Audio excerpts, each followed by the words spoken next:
Kuniga 3 mahal ovqatlanishingiz atiga 8000 wonga tushadi. Xuddi shu ratsion bilan mana bu tanadan mana bu tanaga erishish mumkin desam ishonasizmi?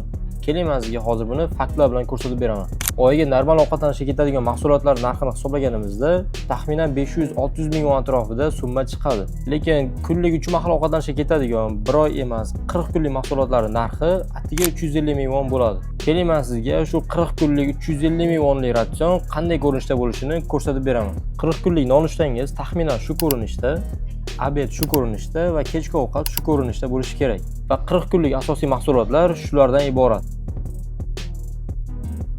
Va bularni jami taxminan 350 ming won va bularni 40 kunga bo'ladigan bo'lsak, kuniga taxminan 8 ming wondan to'g'ri keladi.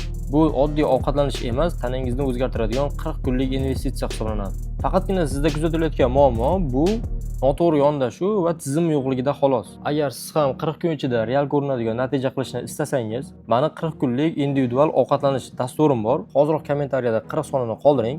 Men sizga aloqaga chiqaman, holatingizni ko'ramiz va transformatsiyani boshlaymiz.